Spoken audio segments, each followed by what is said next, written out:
under international law, to conduct normal law enforcement and judicial cooperation under bilateral and multilateral legal frameworks, to lift illicit unilateral sanctions, and to do more to promote peace, stability, and development in Latin America and the Caribbean. President, Latin America and the Caribbean constitute an important part of the Global South and are a vital force in maintaining world peace and stability and promoting global development and prosperity. China recently released its third policy paper on Latin America and the Caribbean, in which it reaffirms its support for the proclamation of Latin America and the Caribbean as a zone of peace and the declaration of member states of the Agency for the Prohibition of Nuclear Weapons in Latin America and the Caribbean. This fully demonstrates the high importance attached to and support for the region. China stands ready to work with countries in the region to strengthen solidarity and cooperation, uphold fairness and justice, and jointly safeguard peace and stability in Latin America and the Caribbean. Thank you, President. I thank the representative of China for the statement, and I give the floor to the representative of the United States. Thank you, Mr. President. Let me begin by stating and reiterating the United States does not recognize Nicolas Maduro or his cronies as the legitimate government of Venezuela. Nicolas Maduro is a fugitive from American justice and the head of the foreign terrorist organization Cartel de los Soles. In fact, Maduro and his regime stole the election, and the international community has the receipts.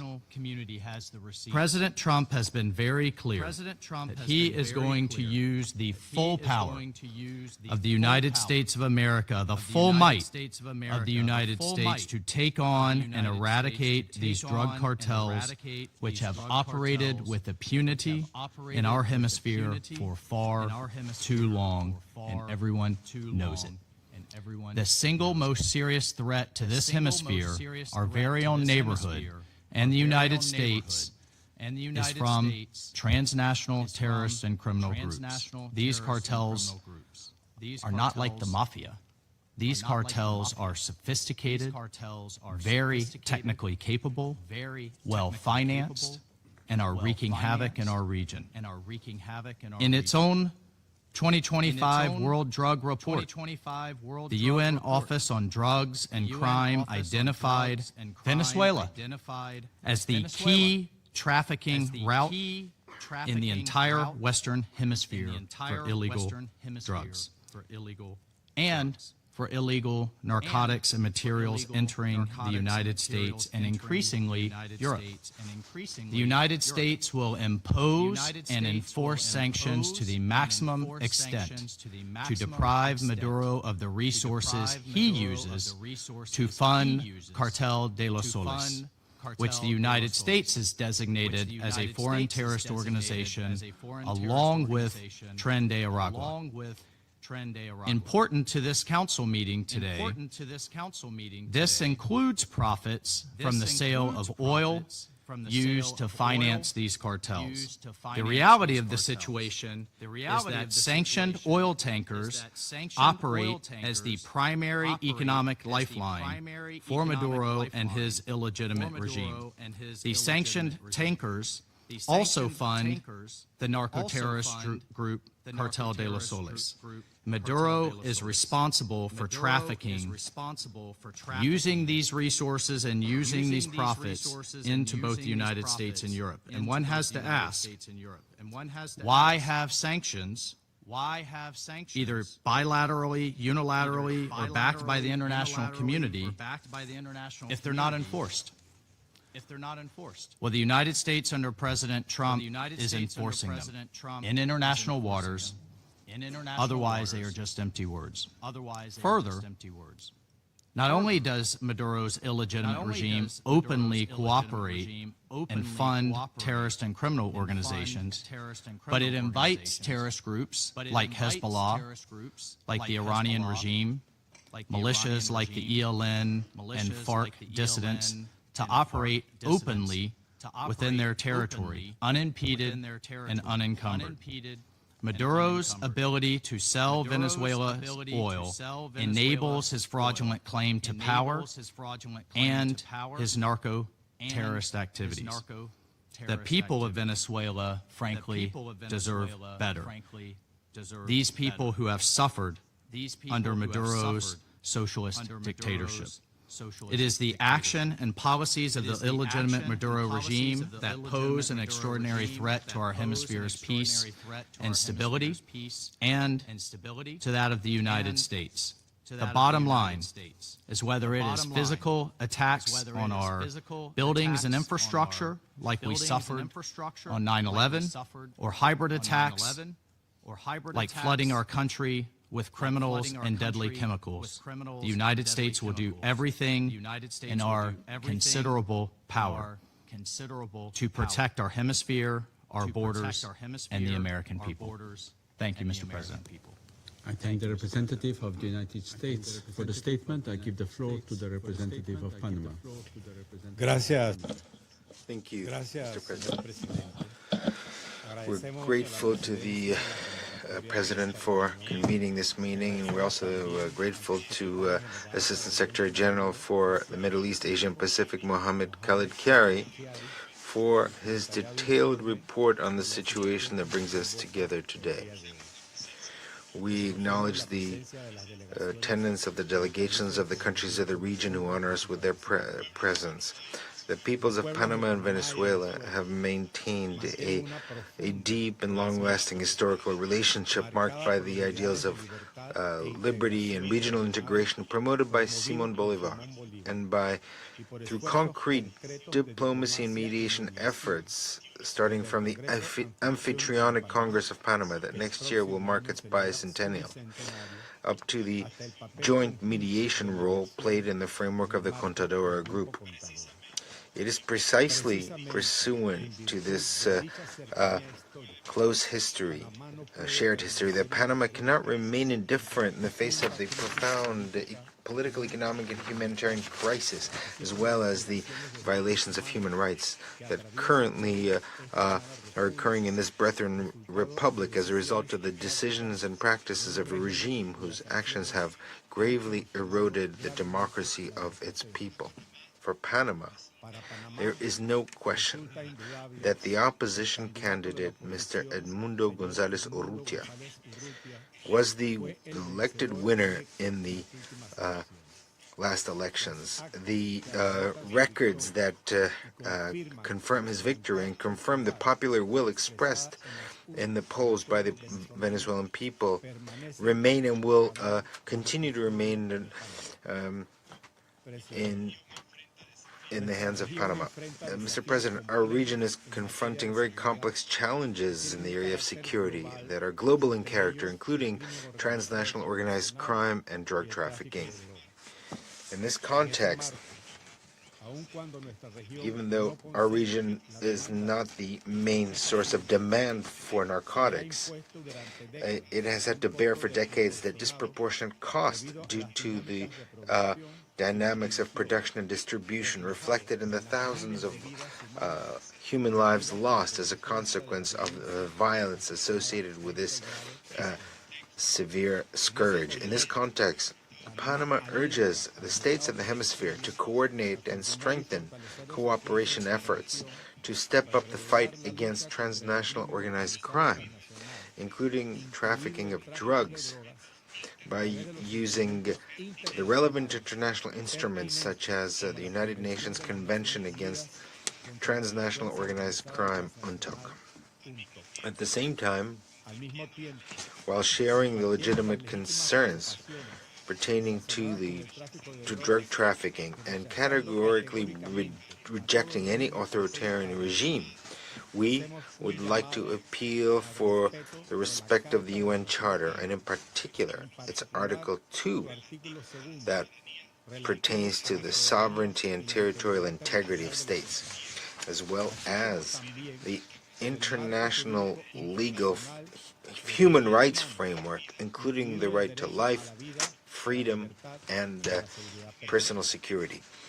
In this context, Panama notes with concern the recent security incidents recorded in the Caribbean Sea and the Pacific Ocean.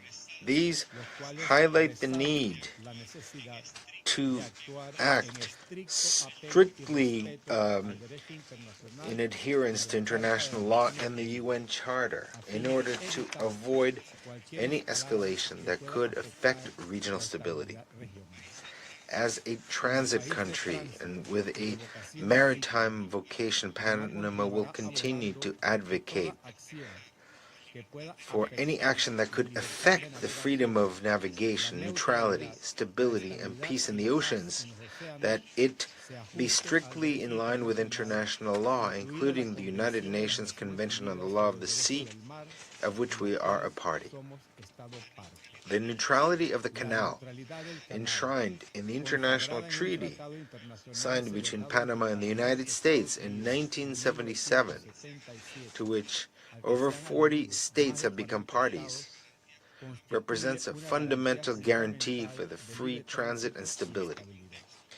In this context, Panama reaffirms its commitment to preserve the aforementioned neutrality as a pillar of peace and regional and global stability, while it urges the states who have not yet signed on to this instrument to join it, thus contributing to international maritime peace, stability, and cooperation. Panama would like to make an appeal for dialogue and a peaceful and sustainable solution in Venezuela. And we believe that it is timely for the United Nations, especially the Secretary General, to use his mechanisms of preventive diplomacy to contribute to the de-escalation of tensions. Panama reiterates its clear and unshakable position in defense of the United Nations Charter and multilateralism as indispensable instruments to preserve regional peace and stability. In this framework, we would like to recall that Latin America and the Caribbean was declared a zone of peace 11 years ago and will continue to promote this condition so that the region preserves it, advocating constantly for respect for international law and human rights for the benefit and well-being of our peoples. Thank you. Representative of Panama for the statement, and I give the floor to the representative of the United Kingdom. Thank you, President.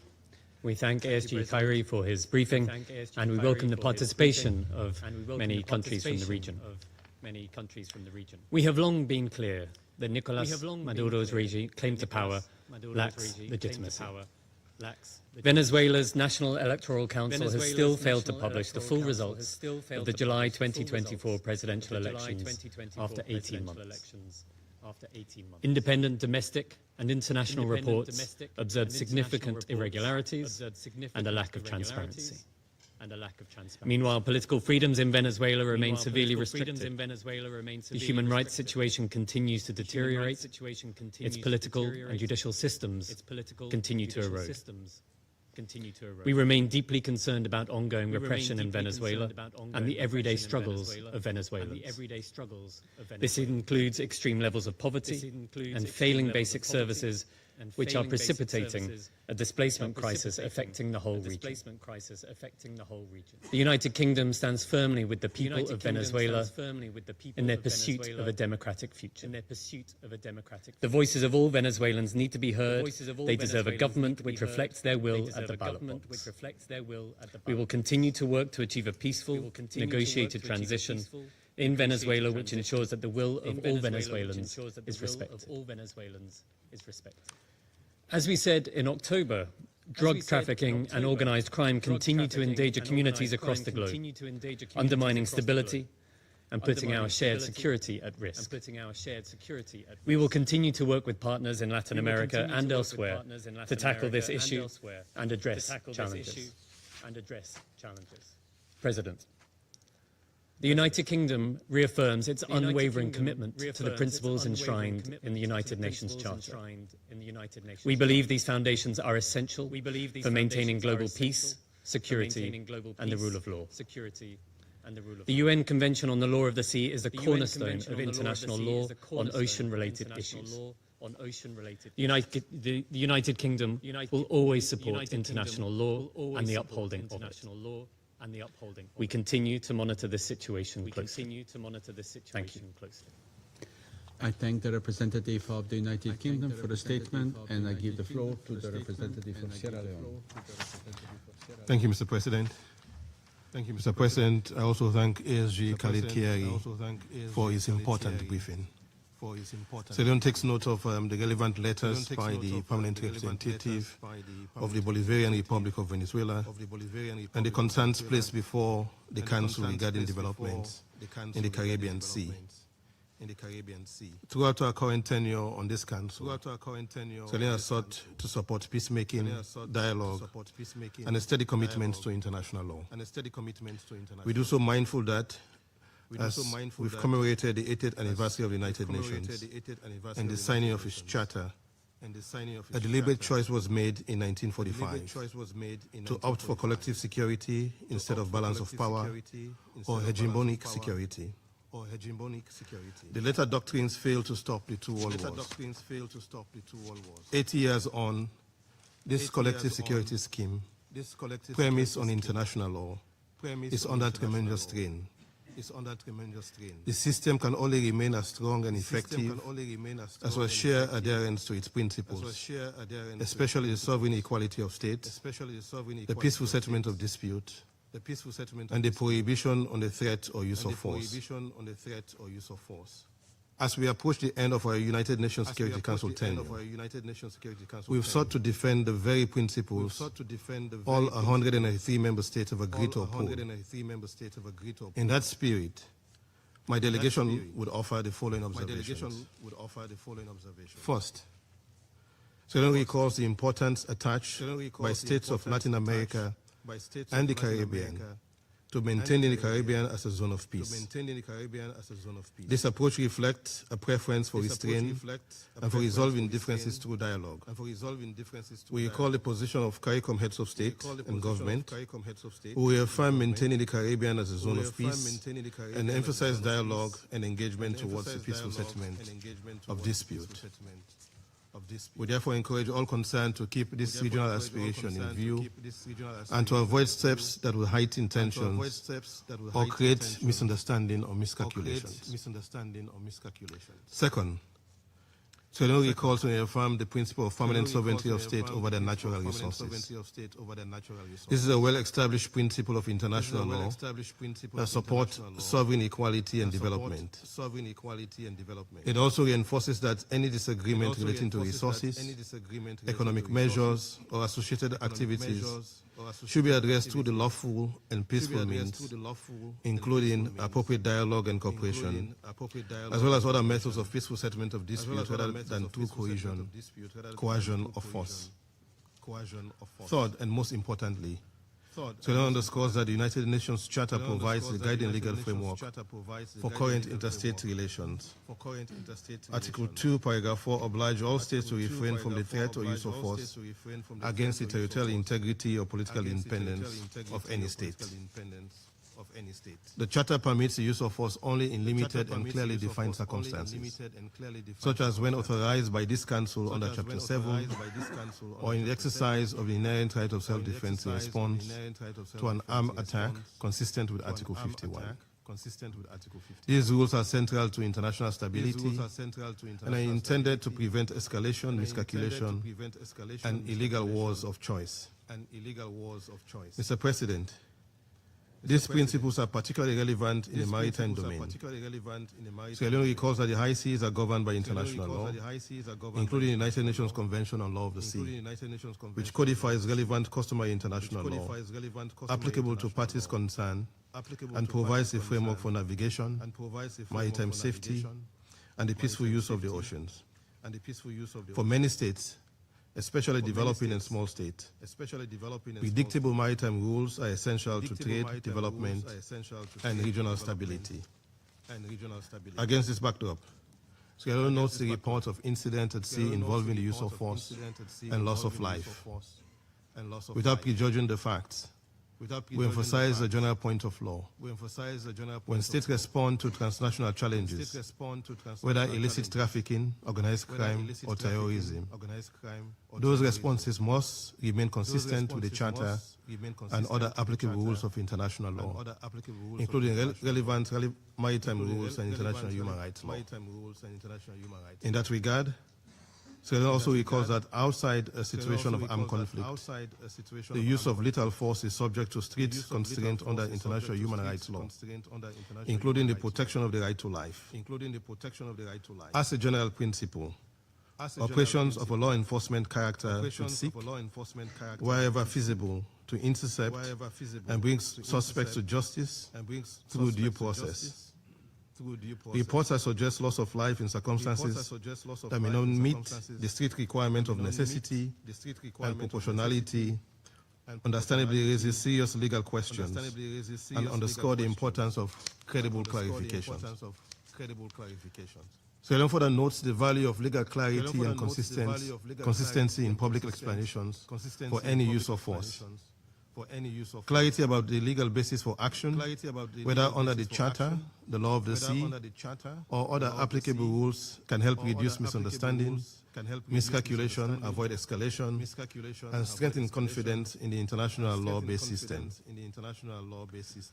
Mr. President, having expressed our observations, Sierra Leone's primary appeal today is for calm, restraint, and diplomacy. We encourage all parties concerned to avoid rhetoric or actions that would aggravate tensions and to pursue appropriate channels for dialogue, engagement, and peaceful settlement consistent with the UN Charter.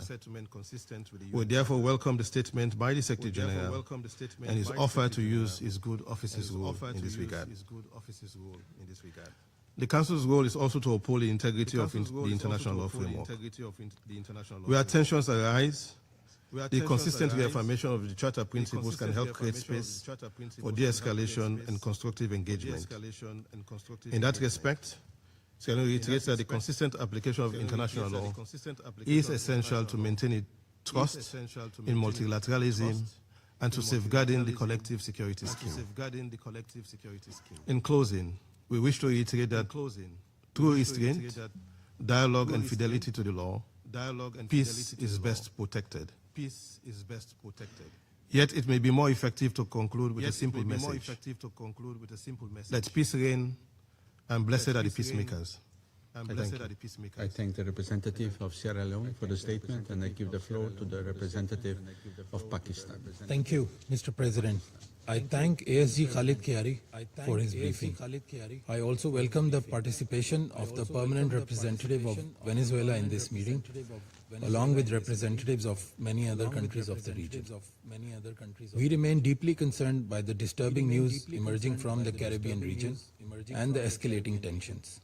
We take note of Venezuela's letters addressed to the President of the Security Council and that of yesterday, 22nd December, sharing its perspective on these developments and highlighting the potential risks to regional peace, security, and stability that require the attention of the Council. In a world marred by polarization, with conflicts affecting the lives and livelihoods of millions around the globe, it is all but imperative to once again underscore the centrality and inviolability of the UN Charter and its core principles, including friendly relations among nations based on respect for the principles of equal rights and self-determination of peoples, sovereign equality of all member states, peaceful settlement of disputes, prohibition on the threat or use of force against the territorial integrity or political independence of any state, and non-interference in the internal affairs of other states.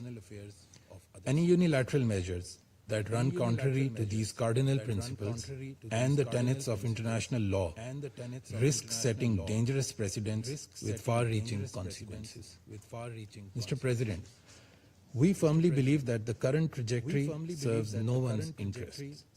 The path of confrontation and zero-sum approaches do not bode well for peace and tranquility in the region.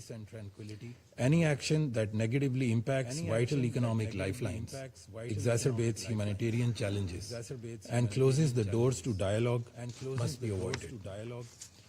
We firmly believe that the principles of sovereignty, territorial integrity, and political independence of states, as enshrined in the UN Charter, are sacrosanct. We also reiterate our support for the principles reaffirmed by UN General Assembly Resolutions 1803 and 3171 on permanent sovereignty over natural resources, endorsing the inalienable right of peoples and nations to freely dispose of their wealth, including natural resources. My delegation reiterates once again our consistent and principled position that any measures undertaken to counter transnational organized crime or cross-border narcotics, drug trafficking must be undertaken in a cooperative manner and should remain in full conformity with international law. Mr. President, allow me to conclude by calling upon all sides to exercise maximum restraint, to de-escalate tensions, and to refrain from any actions that could further aggravate the situation.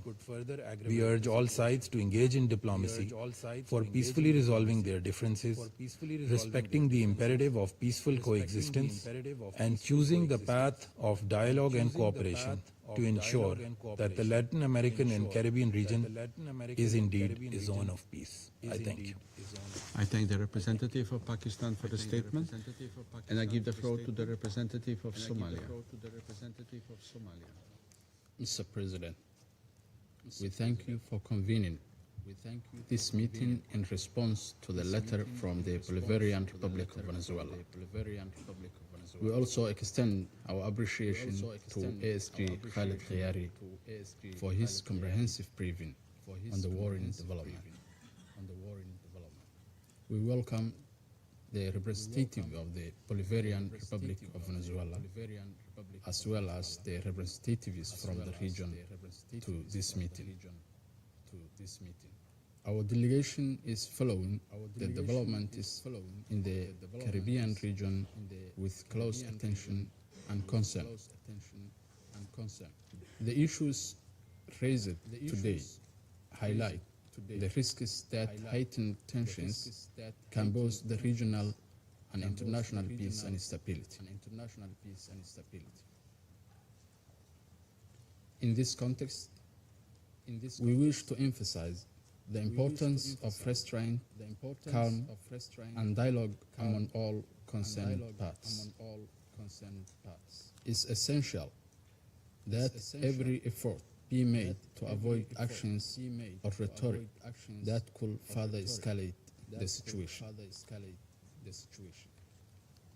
We encourage all parts to use diplomatic channels and establish international mechanisms to address all concerns. We reiterate that upholding the principles of the United Nations Charter, particularly the peaceful resolution of disputes, remains fundamental to preserving stability in the region and beyond. At this delicate juncture, we urge all stakeholders to act with caution and responsibility. We affirm our readiness to support any efforts aimed at the escalation and mutual understanding. I thank you. I thank the representative of Somalia for the statement. I give the floor to the representative of Greece. Thank you, Mr. President. I would like to thank ASG Chiari for his briefing, and I also welcome the participation of many countries of the region in the meeting. Greece continues to follow developments in the Caribbean region closely and is concerned by the further escalation of tensions. We join the Secretary General in advocating for de-escalation, the exercise of maximum restraint and respect for international law, particularly the United Nations Charter. I would like to make 3 points, Mr. President. First, we call for the peaceful resolution of any disputes through dialogue and diplomacy. In any case, adherence to international humanitarian law and the protection of civilians remains vital. Second, we caution against an escalation that would also pose a threat to maritime security in the Caribbean and could have repercussions for the wider regional stability. In this context, upholding the law of the sea, specifically the United Nations Convention on the Law of the Sea, remains of paramount importance. Third, we fully support the region's effort to combat drug trafficking and fight organized crime, which may constitute serious threats to regional and international security. Those activities should ideally be pursued through law enforcement and judicial cooperation channels with a view to disrupting criminal organizations and dismantling their business models. In conclusion, Mr. President, Greece stands ready to support all bilateral, regional and international efforts for a de-escalation in the region through dialogue and diplomacy, in line with international law and international humanitarian law. I thank you.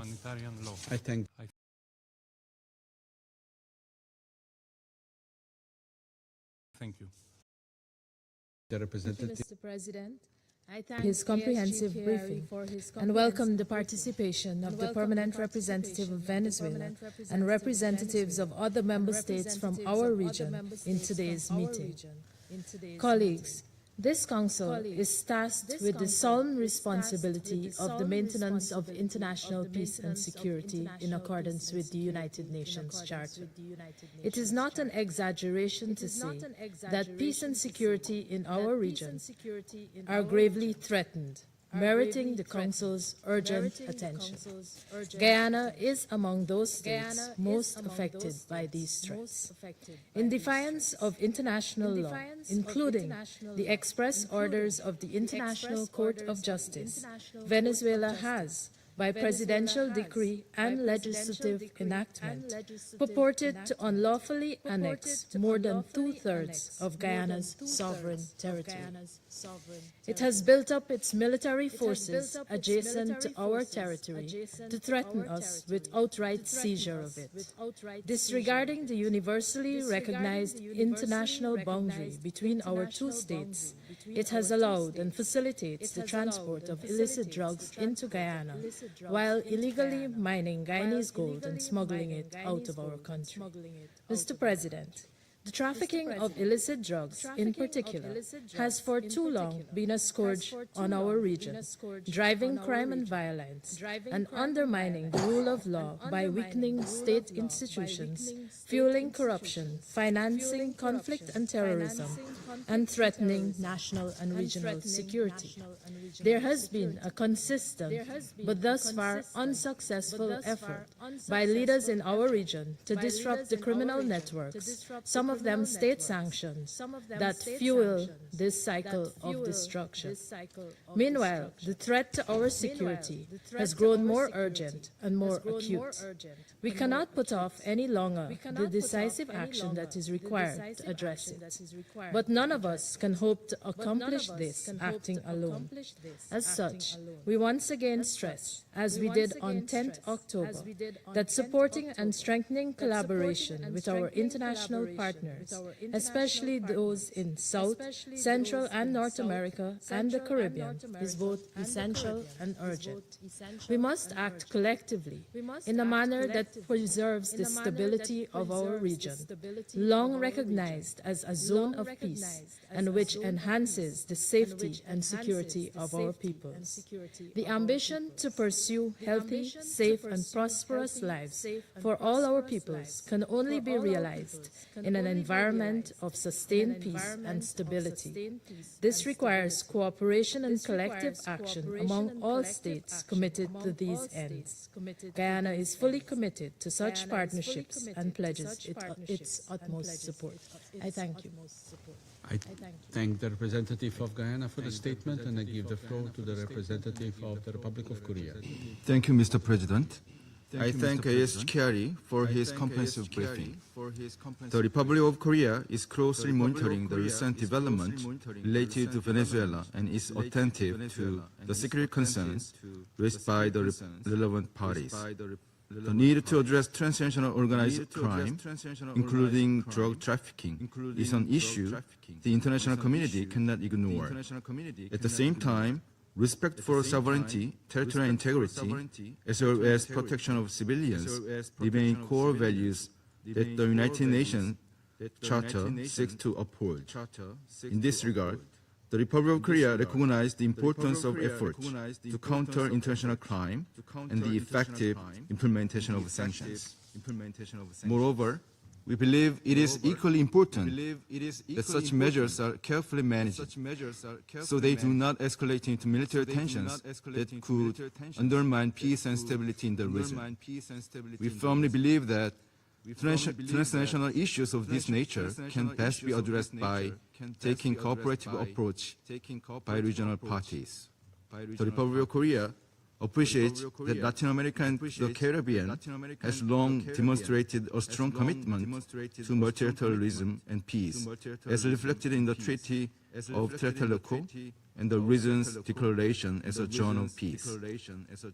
In this spirit, we encourage strengthened regional cooperation and coordinated action to counter transnational organized crime in close partnership with relevant international and multilateral mechanisms. Mr. President, the Republic of Korea believes that upholding an international order and the collective security system grounded in the UN Charter is a responsibility we all share. To this end, the Republic of Korea remains committed to contributing constructively to ensuring that this matter is addressed with due caution and in responsible manner in accordance with the principles of the UN Charter and international law. I thank you. I thank the representative of the Republic of Korea for the statement, and I give the floor to the representative of Algeria. Thank you, Mr. President. Thank you, Mr. President. At the outset, I would like to thank you for convening this meeting at such a critical moment. I also wish to thank ASG Khaled Khiari for his detailed and informative briefing. And I would further like to welcome the participation to this meeting of the representatives of Venezuela, Argentina, Brazil, Chile, Colombia, Cuba, Mexico, Nicaragua, and Paraguay. President, Algeria is following recent developments in the Caribbean region with close attention and with deep concern. Particularly report regarding actions directed at Venezuelan oil tankers. These developments raise serious questions and risk further heightening tensions in an already delicate regional context. In this regard, Algeria underscores the imperative of avoiding any step that could lead to escalation or confrontation, as such outcomes would have serious consequences for regional and international peace and security. The Charter of the United Nations enshrines the fundamental principles that rules peaceful relations among states. These include respect for sovereign equality, self-determination of peoples, territorial integrity, non-interference in internal affairs, and the peaceful settlement of disputes.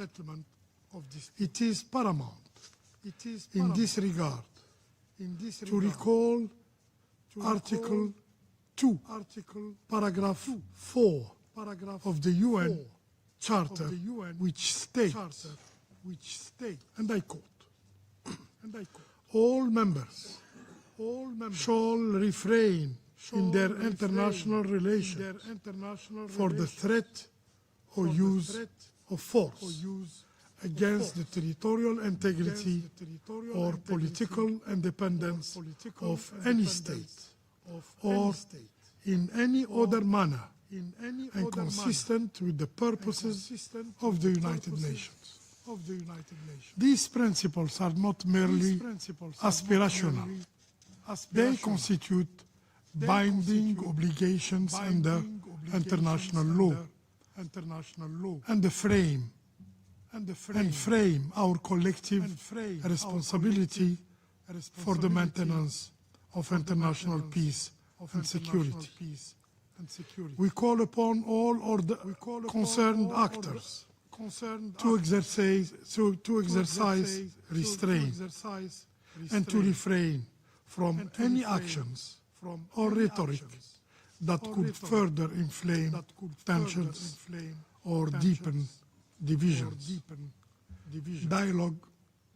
Dialogue and diplomacy remain the most effective and indeed the only means of resolving disagreement and preserving peace and stability in the region.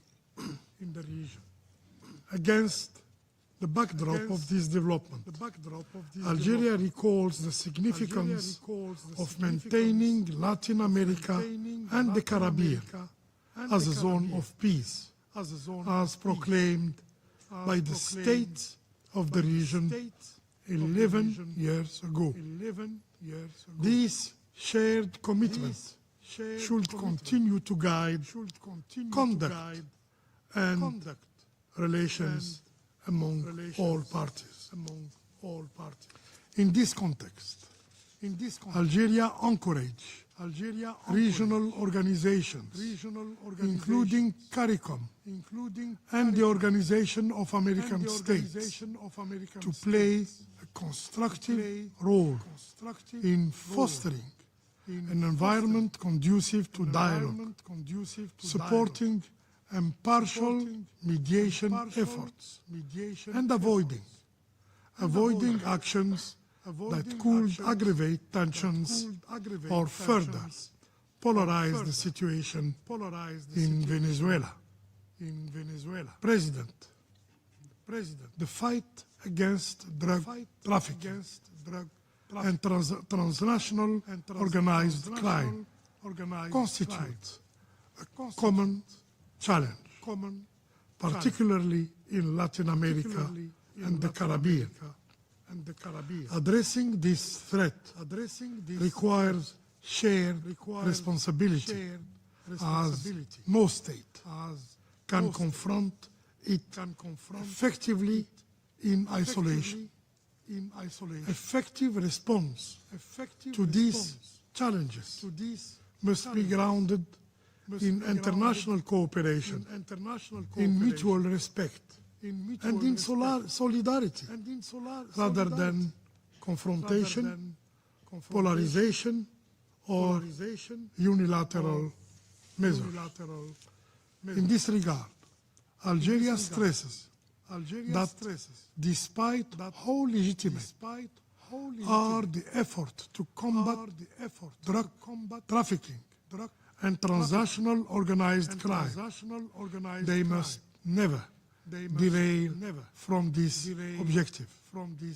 This is a global challenge that should foster unity and cooperation, not division among nations. In conclusion, President, Algeria calls on all parties to adhere strictly to the principles and purposes of the Charter of the United Nations.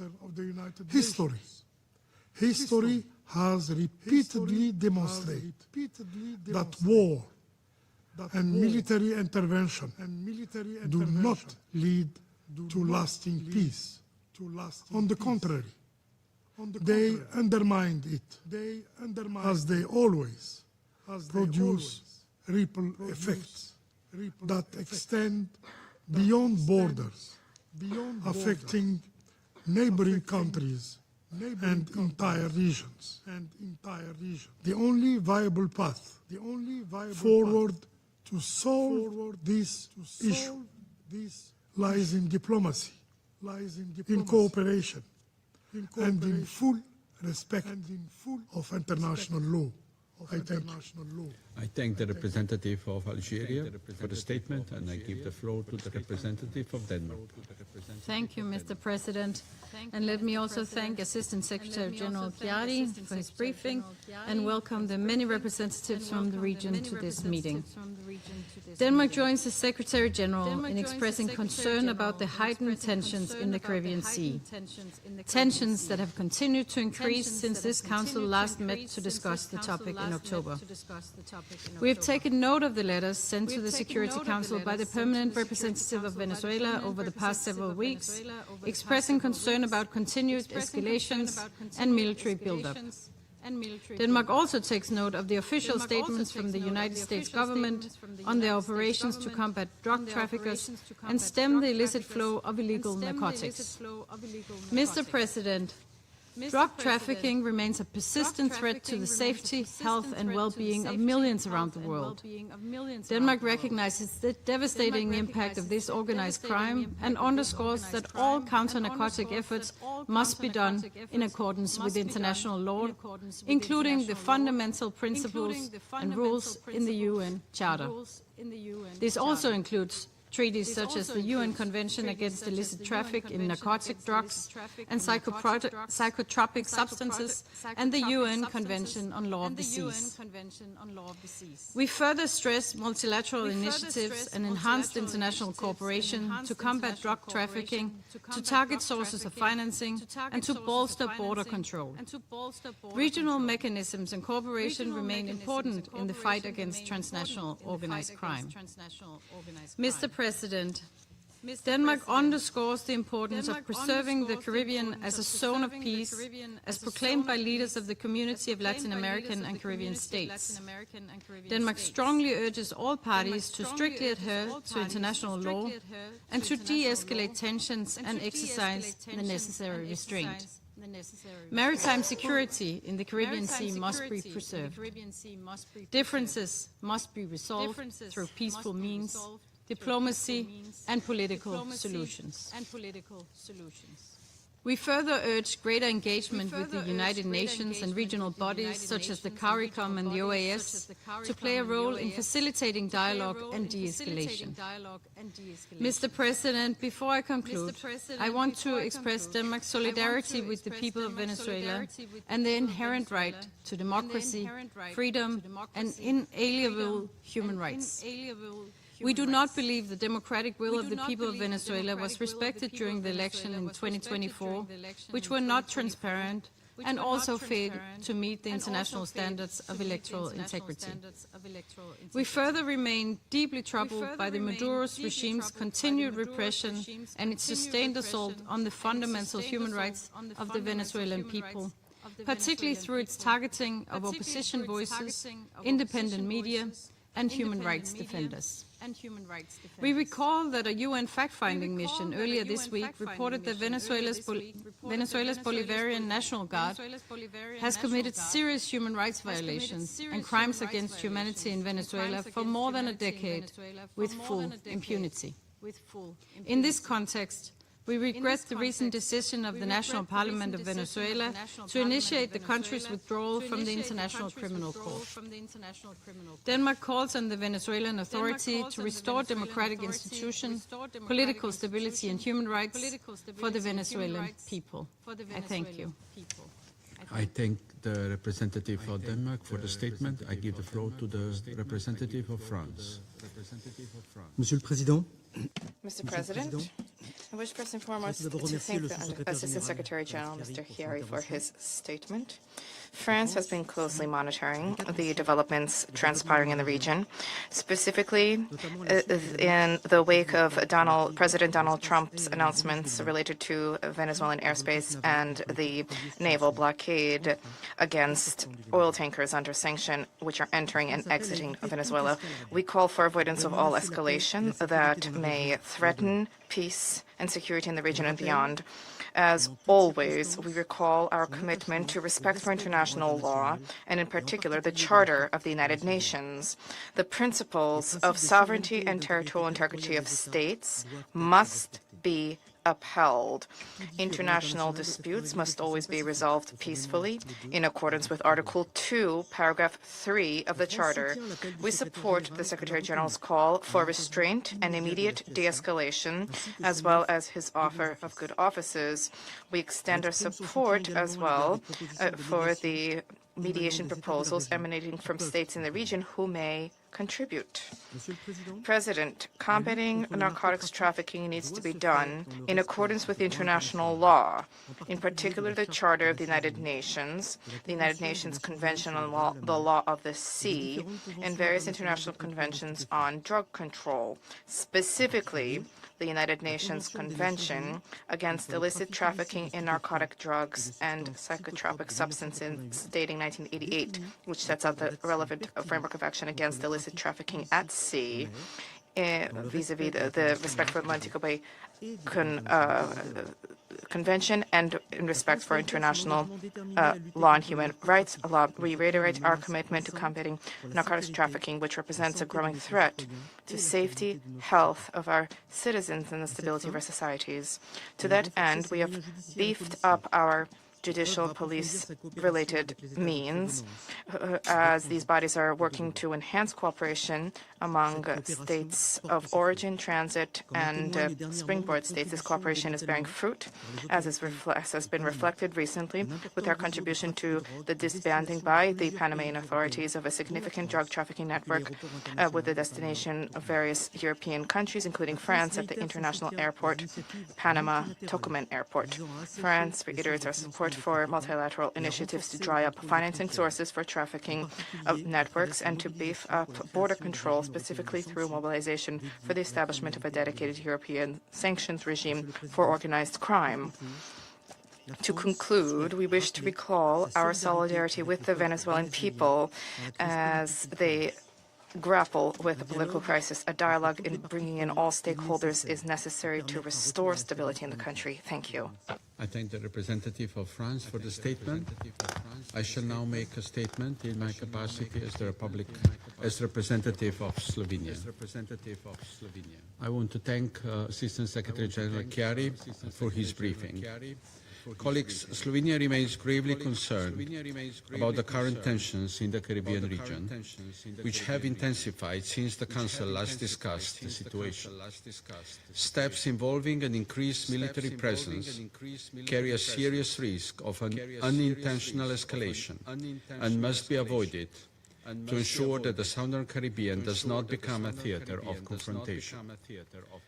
We reaffirm our position on the obligation of all member states, large and small, to respect international law, particularly the Charter of the United Nations.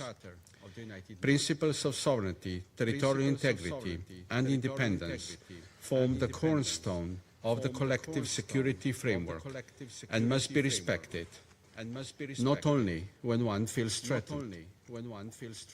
We note that international law also serves as the anchor in addressing maritime security challenges, including efforts to suppress illicit traffic in narcotic drugs, as well as ensuring the safety of maritime navigation.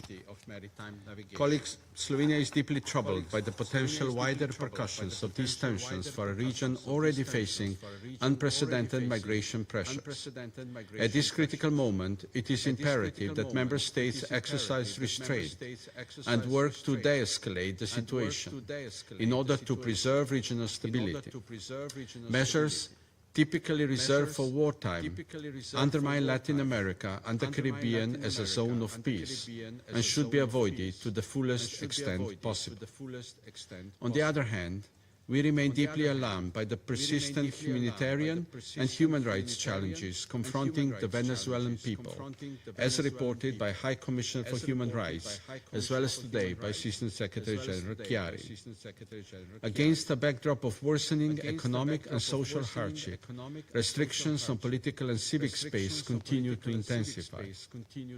We are equally concerned by reports of the detention of dozens of foreign citizens who have been denied communication and access to their diplomatic and consular representatives, a clear breach of fundamental obligations under international law, in particular those enshrined in the Vienna Conventions. We call on Venezuelan authorities to fully uphold these obligations and, based on the rule of law, create the conditions necessary for a credible, inclusive and meaningful political dialogue that respects the will of Venezuelan people. To conclude, as in any other conflict, there is no military solution to disagreements between the United States and Venezuela and the tensions in the Caribbean. We welcome and encourage initiatives by regional leaders aimed at pursuing peaceful avenues for de-escalation. I resume my function as President of the Council. I now give the floor to the representative of the Bolivarian Republic of Venezuela.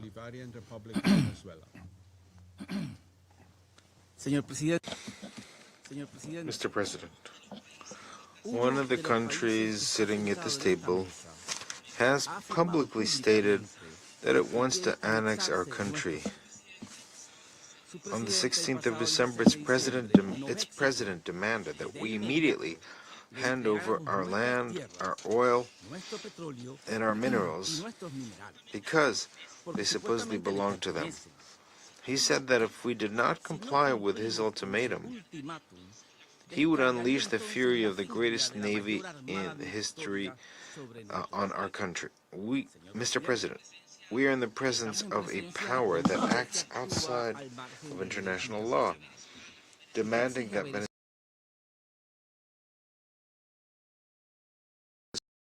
Venezuelans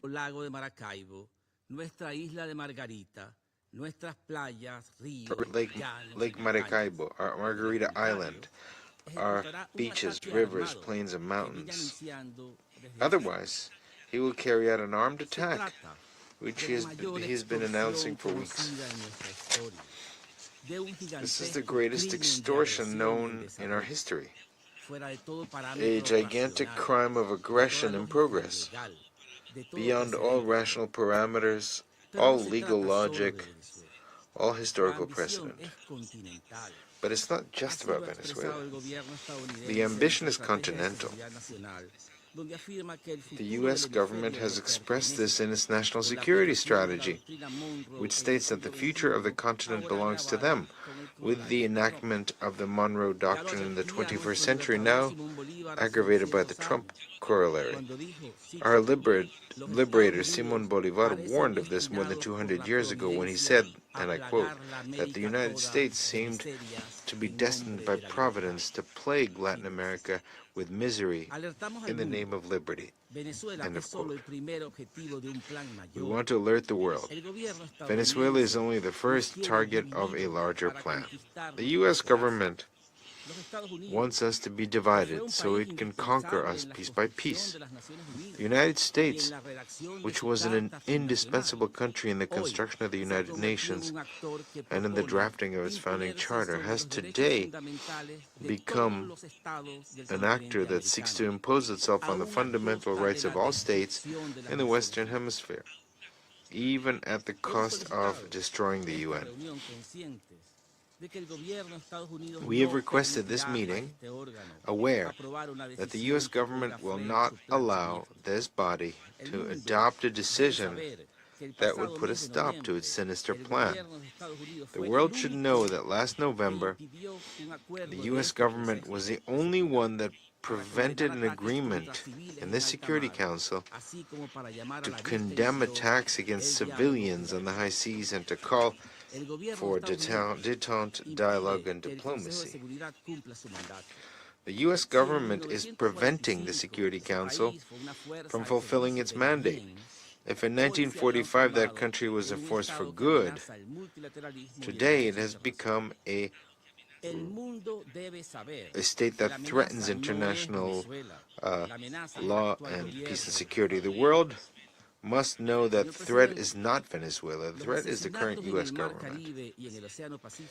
Mr. President, the murders in the Caribbean Sea and the Pacific Ocean carried out by the U.S. government of the last few months are the first evidence of its plan to impose its power in the region in flagrant violation of international law and human rights. There have been more than 29 attacks resulting in more than 101 victims, non-combatant civilians, in the absence of armed conflict, who were coldly murdered, violating their right to the presumption of innocence and due process. Let it be clear once and for all that there is no war in the Caribbean, there is no international armed conflict, nor is there a non-international one, which is why it is absurd for the U.S. government to seek to justify its actions by applying the rules of war. The invocation of Article 51 of the United Nations Charter to explain terrorism against civilians, masked by the argument of self-defense, is a perverse distortion of the law, attempting to turn small unarmed boats in the Caribbean, thousands of kilometers from the United States, into alleged perpetrators of an armed attack with weapons of mass destruction. These are extrajudicial executions, willful killings, committed by a military force against unarmed civilians. We stated that before the Security Council on the 10th of October. Today, it is absolutely clear that the U.S. government is not only violating international law, but also its own domestic legislation. Today, when there are 4 times as many victims, they do not dare to show the recorded evidence of the killings, because their cruelty would provoke worldwide revulsion. Despite this, today, with more than 100 victims, the killer who roams the Caribbean claims that there is no end in sight to their crimes against humanity. Mr. President, on 16th of December, President Donald Trump publicly stated the following, and I quote, "Today, I'm ordering a total and complete blockade of all sanctioned oil tankers going in and out of Venezuela," end of quote. This is a confession of a crime, specifically a crime of aggression, with which the President of the United States intends to turn back the clock of history 200 years to impose a colony on Venezuela. On 10th of December, meanwhile, U.S. military units violently assaulted a vessel engaged in lawful international trade in international waters in the Caribbean. They subdued and kidnapped the entire crew and illegally seized the cargo of Venezuelan oil, which was part of a legitimate and regular commercial operation. It was a robbery carried out by military force, which sets an extremely serious precedent for the safety of navigation and international trade. The illegal use of state force to carry out theft on the high seas is worse than piracy, since in this case it is not only a matter of stealing commercial vessels, which is evidence of intentionality and violating their rights to navigate in international waters, but also of the de facto annexation of the entire Caribbean Sea by a naval power. In doing so, in addition to violating Venezuela's inalienable right to trade legally with the world, it seeks to deny all countries the right to trade with Venezuela. Just 3 days ago, on 20th of December, a second act of the same nature took place, when another vessel carrying Venezuelan oil was similarly seized by the U.S. military forces in international waters in the Caribbean. The cargo was stolen, and the crew has been kidnapped. Immediately afterwards, the Secretary of War, Pete Hegseth, indicated that such criminal operations would continue, while President Trump declared that he would keep the stolen cargo. So I'd like to ask, what right does the United States government has to appropriate, to date, almost 4 million barrels of Venezuelan oil?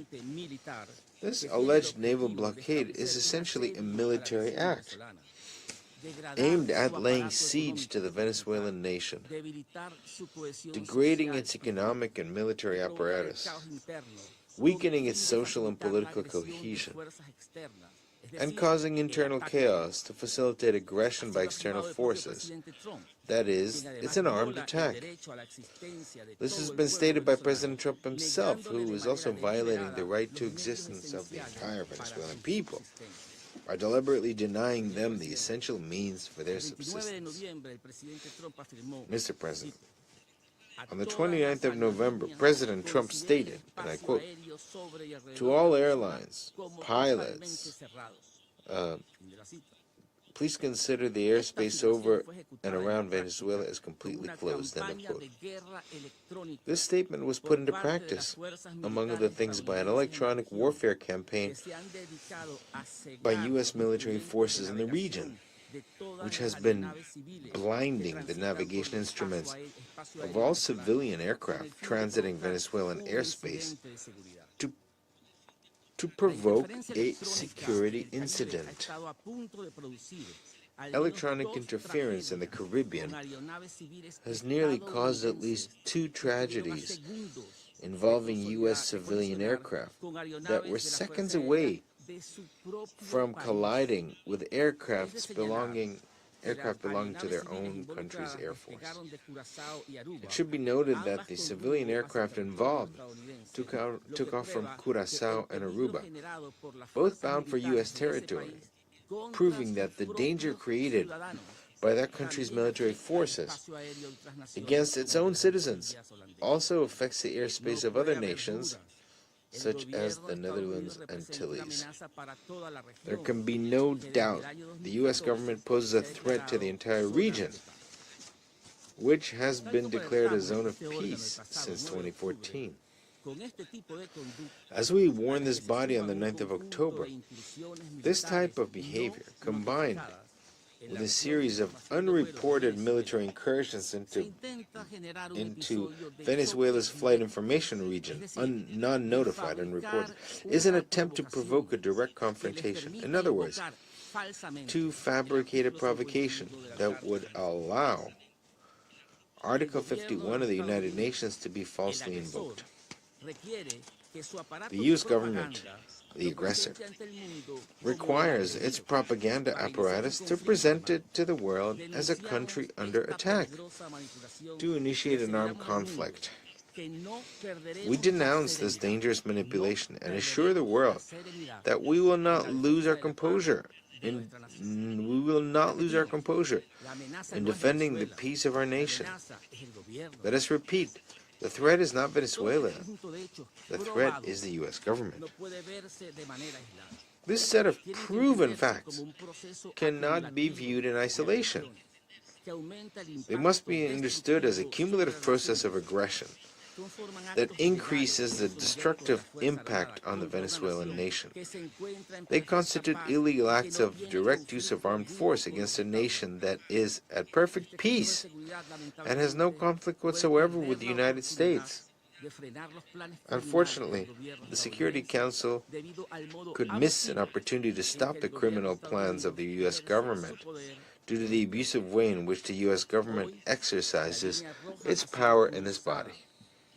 Today, the red line has been crossed, and the U.S. government bears international responsibility for the ongoing aggressions.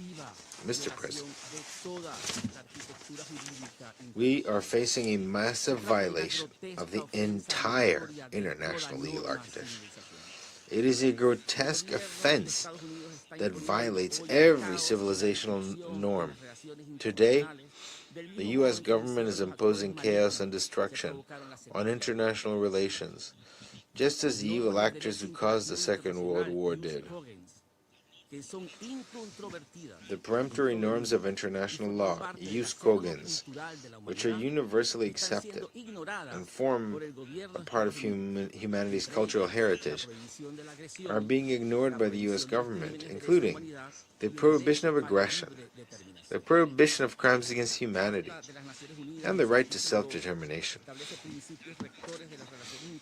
Article 2 of the Charter of the United Nations establishes guiding principles for international relations that the U.S. government is flagrantly violating. We refer to the principle of legal equality of states, as well as the principle of refraining from the use of, or the threat of the use of force against the territorial integrity and political independence of states. The Universal Declaration of Human Rights establishes that every individual has the right to liberty and security of a person. Similarly, the International Covenant on Civil and Political Rights, to which the United States is a party, establishes life as an inherent right of every person, which no one may be arbitrarily deprived of. This central instrument also prohibits the deprivation of the means of subsistence of entire peoples. The Geneva Convention on the High Seas, to which the United States is also a party, establishes not only the right to freedom of navigation, but also that no state shall legitimately claim sovereignty over any part of the high seas, as these are open to all nations.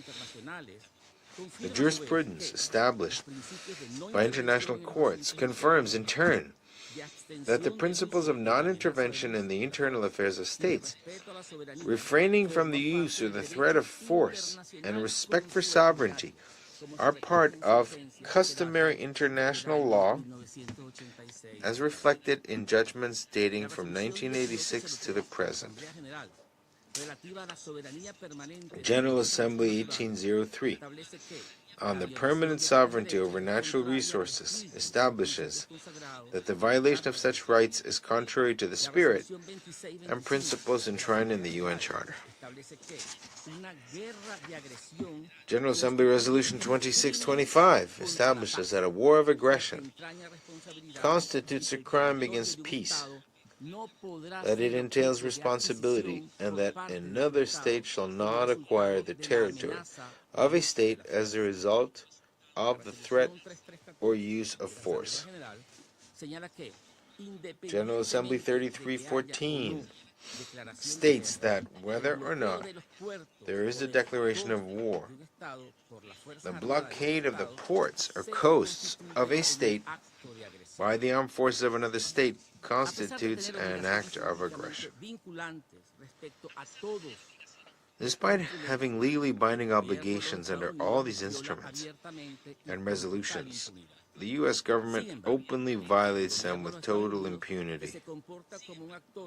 However, the U.S. government, which behaves like an irresponsible actor in the community of nations, seeks to convince the world that the law is for strict compliance by all, except the government of the United States. That is the ideology of exceptionalism. A state above the law, a state above everyone else. Mr. President, it is absolutely clear that the problem is not Venezuela. The problem is the U.S. government. The massive violation of international law must be understood at its roots, and for this reason, we must unmask the disinformation operations that the U.S. government uses with its gigantic propaganda apparatus to justify its aggression against a peaceful country such as Venezuela.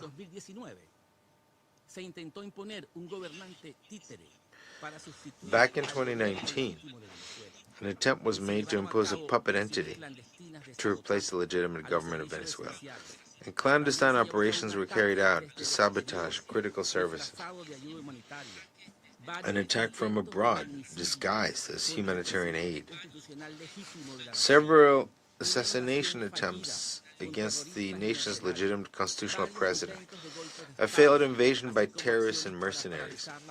Several coup attempts, as well as actions to cripple oil production, to which were added more than 1,000 unilateral coercive measures. The Venezuelan nation resisted this criminal destabilization operation under the firm leadership of President Nicolas Maduro Moros, who has been the target of the most intense international propaganda campaigns against the head of state and government in the history of our continent. Today, in 2025, faced with the failure of all previous attempts, the president, some politicians of the United States need justification for the direct use of armed force. The narratives rehearsed by the propaganda machine have been changing, incoherent, and above all, false. Let's look at the evidence. The hate campaign began in the United States with an attack on all Venezuelans. They were designated as foreign enemies, invaders and terrorists, members of the so-called Tren de Aragua, whose presence was declared incompatible with the national security of that country. Then, our compatriots, all our compatriots, were stigmatized as drug traffickers, and even more, it has been claimed that the vast majority of them are dangerous criminals who have escaped from prisons or psychiatric hospitals.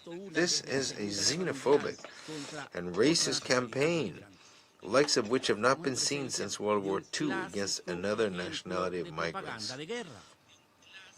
We're in the presence of a classic example of war propaganda.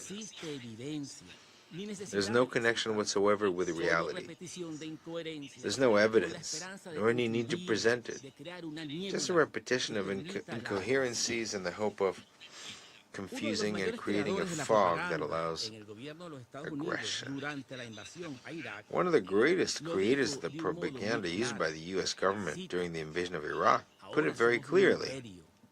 And I quote, "We are now an empire, and when we act, we create our own reality.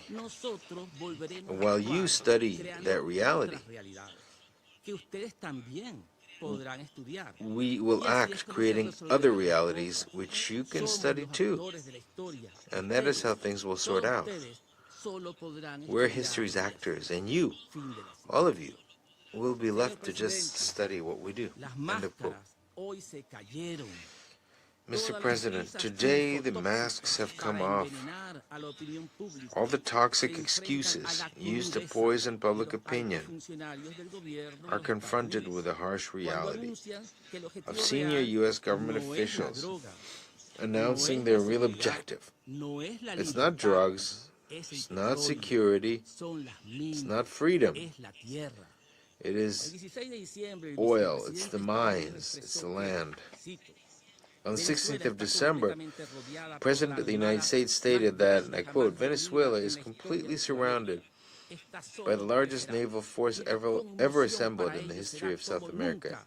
It will only get bigger, and the shock to them will be like nothing they have ever seen before until they return to the United States all the oil, land, and other assets they stole from us, all of which must be returned immediately." End of quote. On 17th of December, White House Deputy Chief of Staff Stephen Miller stated that the entire Venezuelan oil industry belongs to the United States and demanded its return.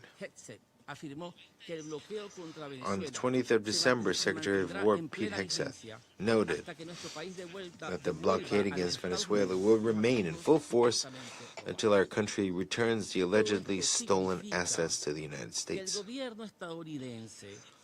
All this means that the U.S. government is claiming the world's largest oil reserves as its own, in what would be one of the greatest acts of plunder in human history.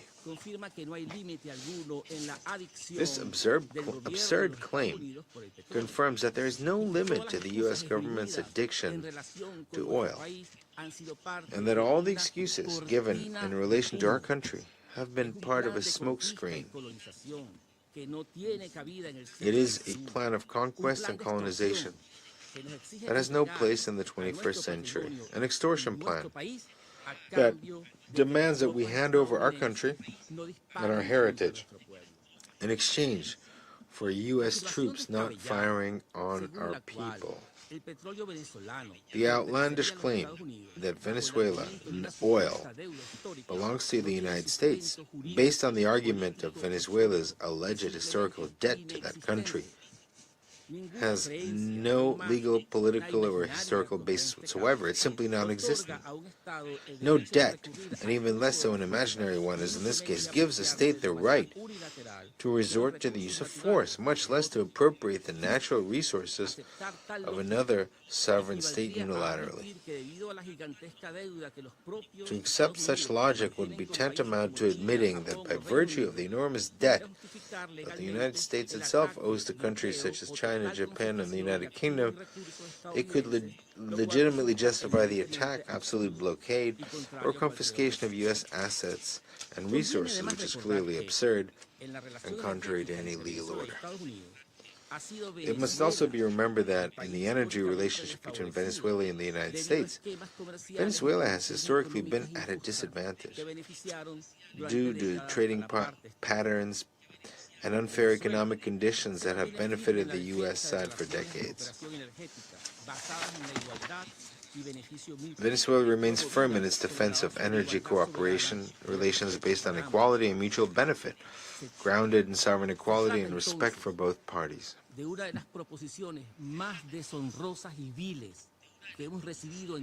It is therefore one of the most dishonorable and vile proposals we have ever received in our entire history, and we repudiate it from the depth of our patriotic honor. The truth is brutal and criminal. The U.S. government is threatening an armed attack against Venezuela to satisfy the big oil corporations, particularly ConocoPhillips and ExxonMobil, which are pioneers in the theft of Venezuelan oil. The children of American families will be ordered to risk their lives to line the pockets of oil company shareholders with billions of dollars, while thousands of Venezuelan and American families are destroyed. It is blood for oil. Blood for oil is not a noble proposition. It is unworthy and unacceptable. War for oil is a death sentence, the same one offered to Iraq, Syria, Libya, and so many others. The behavior of the U.S. government confirms a cynical phrase of the propaganda for wars for oil, which states that, and I quote, "It is unfortunate that God has placed the oil of the United States in the territory of other nations," end of quote. It's a war of plunder and pillage, with a flag taken from the pit of human values. We must emphasize that the proposal of the U.S. government, even if it fails, constitutes an attack on the entire system of international relations, and in particular on the global South, whose peoples are considered inferior by the current U.S. government.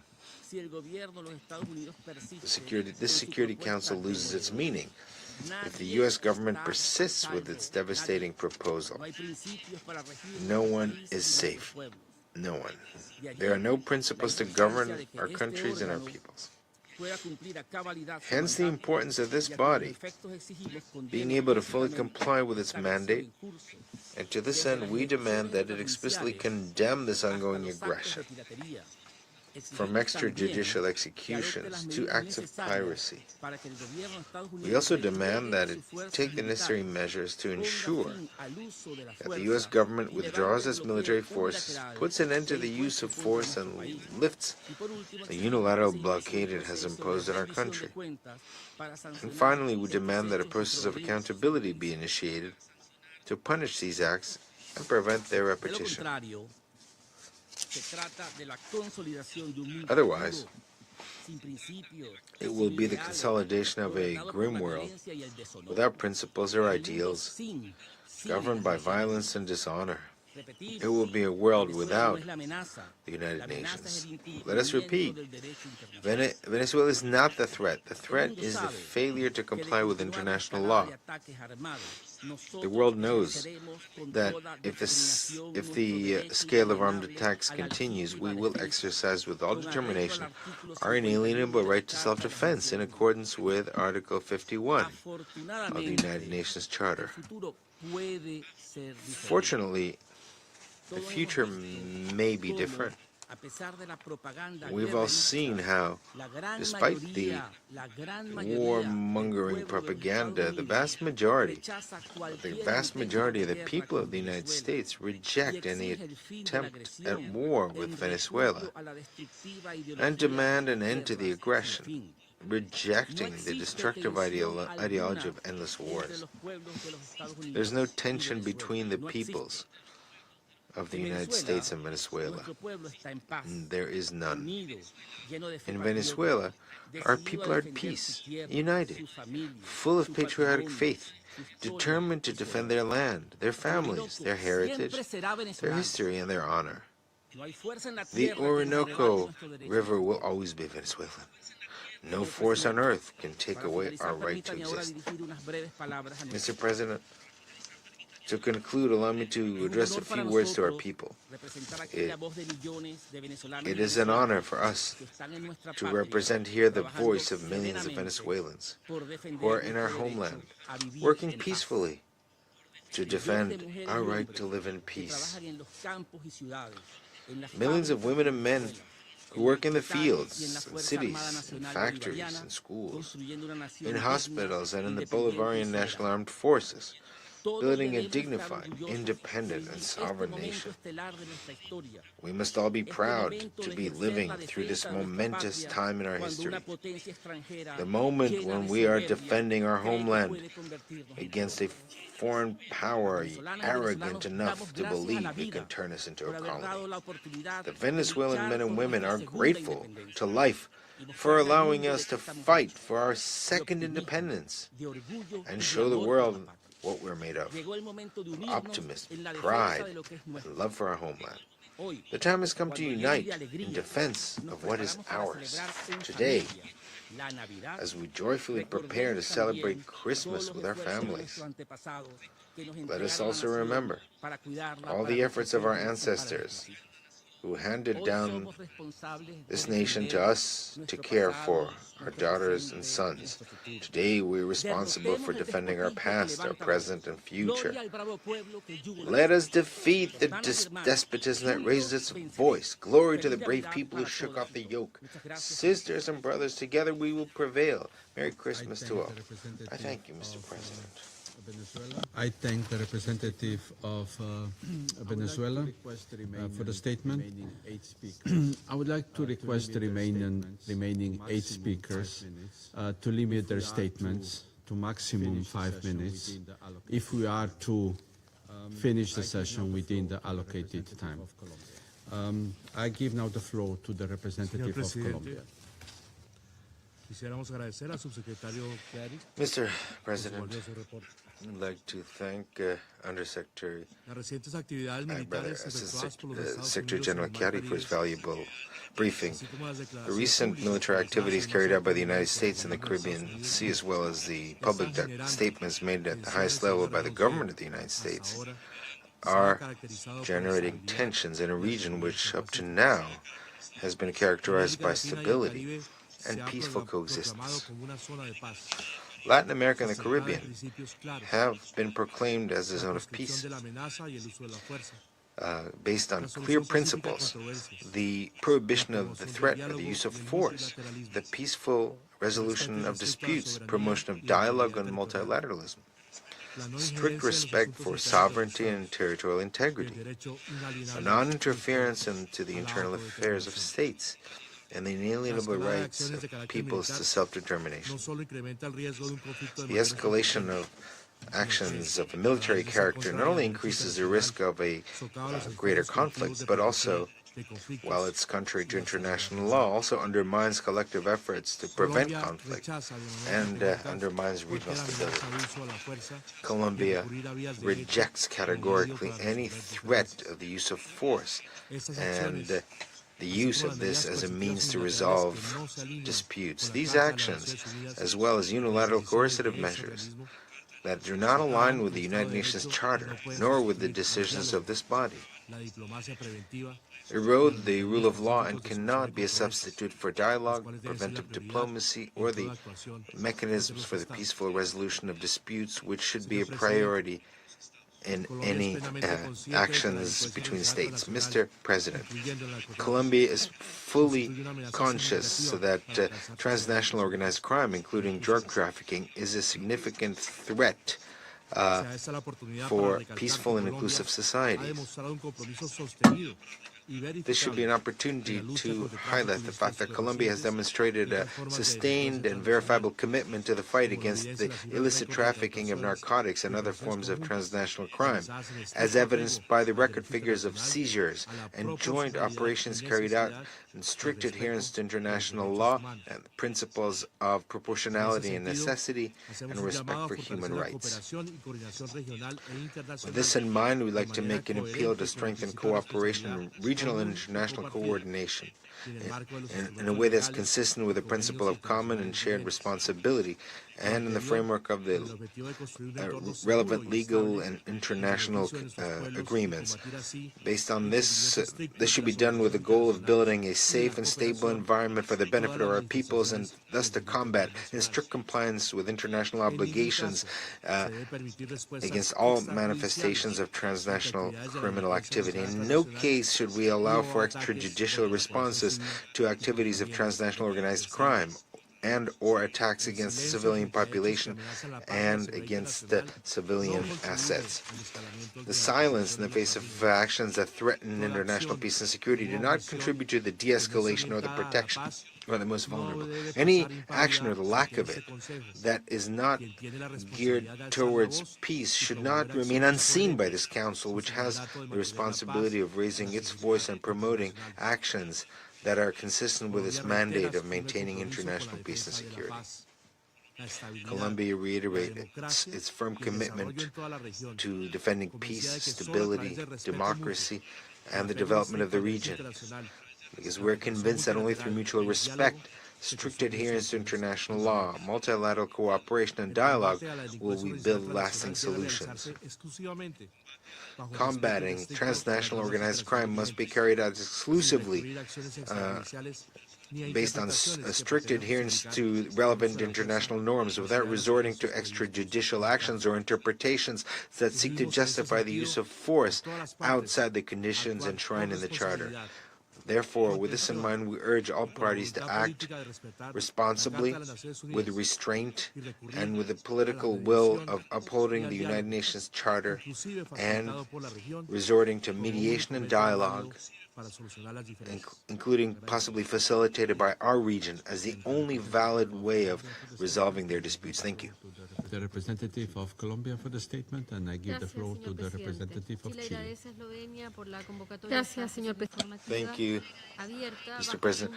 Chile is grateful to Slovenia for convening this briefing under the item Threats to International Peace and Security. We're also grateful to Mr. Khalid Chiari, Assistant Secretary General for Middle East, Asia, and the Pacific.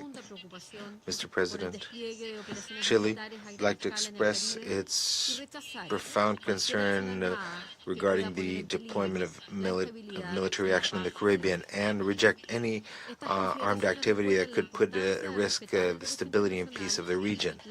These considerations recall the need to respect international law, territorial integrity and sovereignty, peaceful resolution of disputes, the prohibition of the threat of the use of force, and respect for international law. Chile would like to also underscore the urgent need to continue undertaking coordinated efforts to confront transnational organized crime, as well as our conviction that Latin America and the Caribbean must continue to be a zone of peace.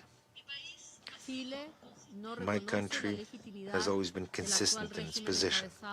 Chile does not recognize the legitimacy of the current regime led by Mr. Nicolas Maduro due to the absence of democratic conditions, electoral guarantees, and full respect for the rule of law.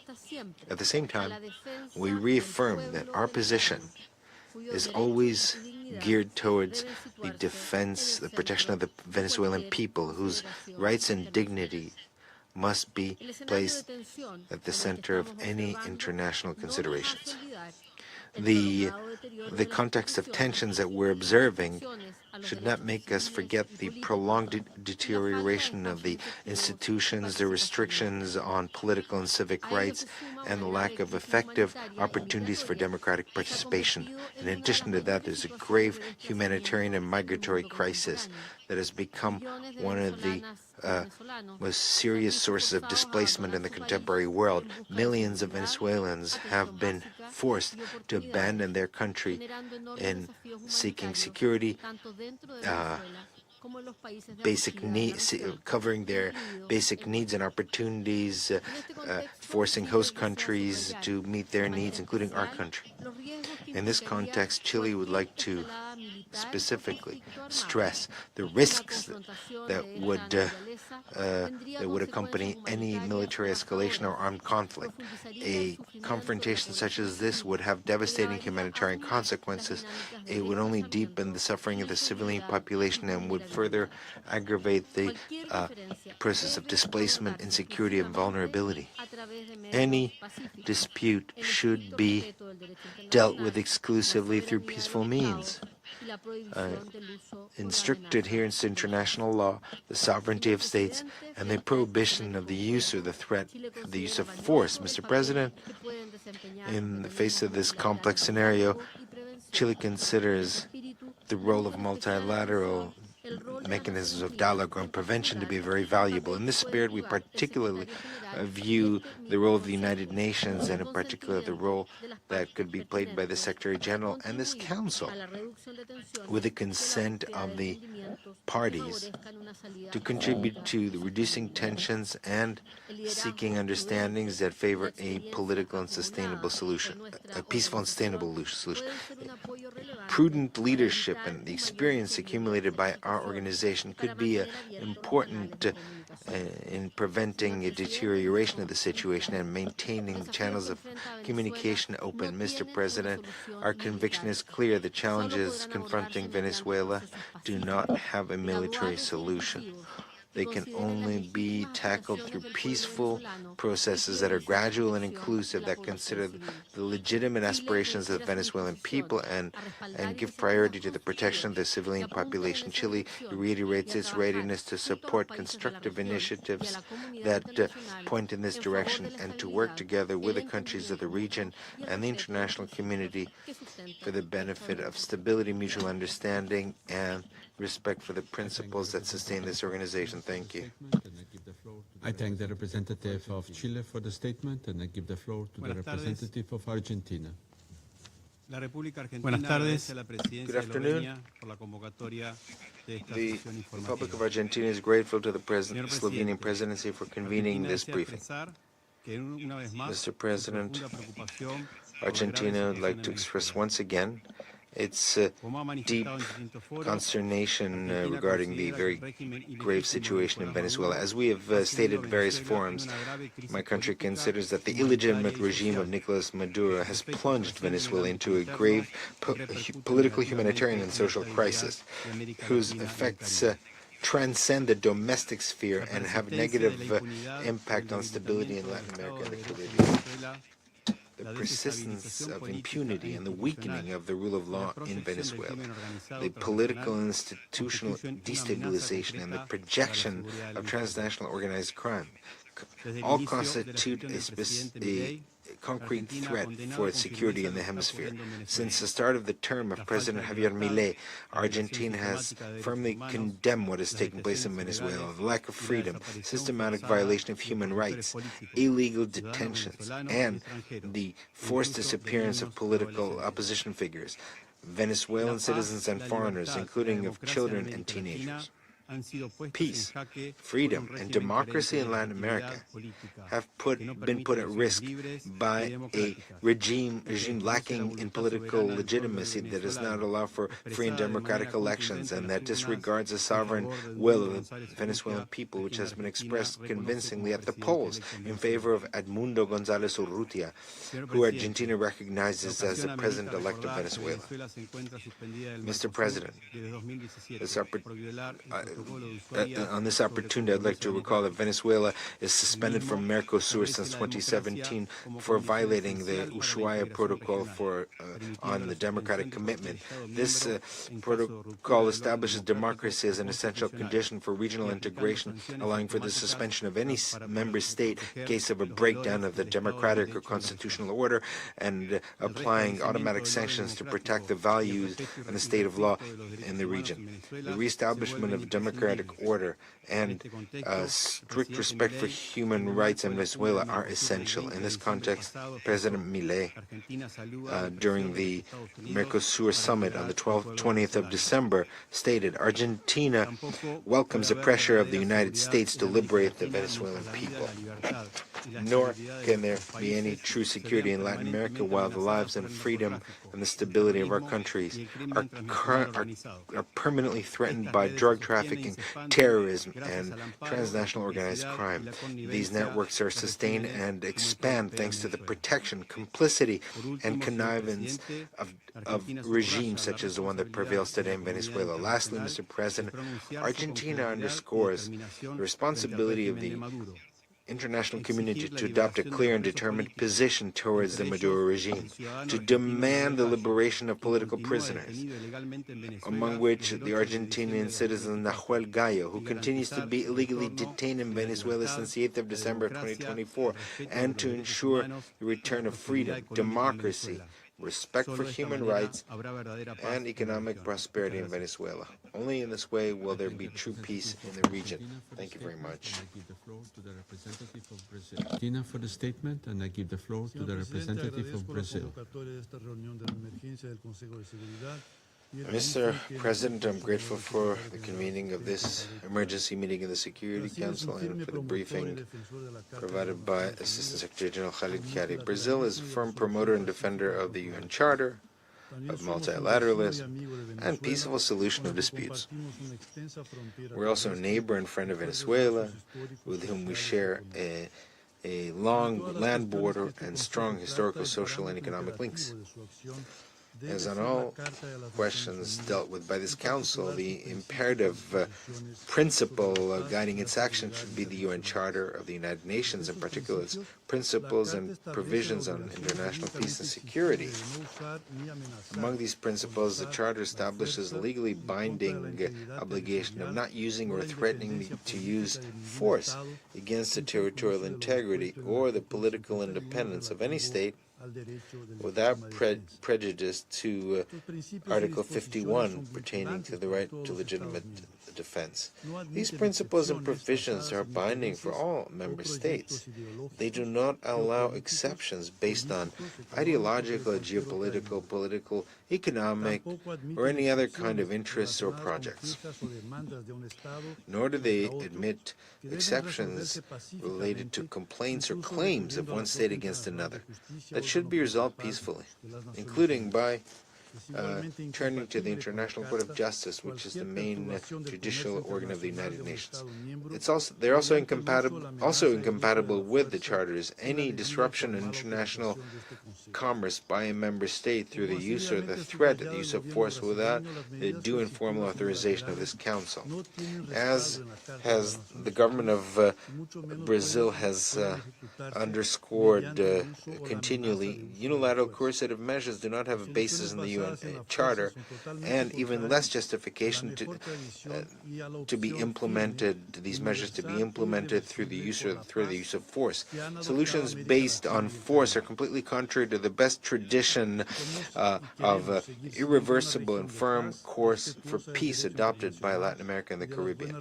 We are and we want to continue to be a region of peace, respectful of international law, and good relations among neighbors. Mr. President, in view of the aforementioned, the military force deployed and maintained by the United States off the coast of Venezuela and the recently declared naval blockade are violations of the UN Charter. Therefore, it should cease immediately and unconditionally in favor of the use of political and legal instruments which are broadly available. Brazil urges both countries to engage in genuine dialogue in good faith and without coercion.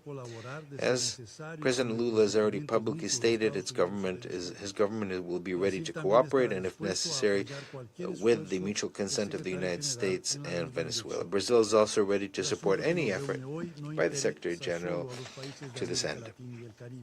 The issue that brings us together today is not only of concern to countries of Latin America and the Caribbean, it concerns the entire international community because ultimately an outbreak of a conflict in the region could have global repercussions. It is the responsibility of the Security Council, of all its members, and all the states yearning for peace to work tirelessly, without fear or other kind of motivations, to ensure that the disputes that we're discussing today are resolved peacefully. Thank you. I thank the representative of Brazil for the statement, and I give the floor to the representative of Paraguay. Muchas gracias, señor presidente.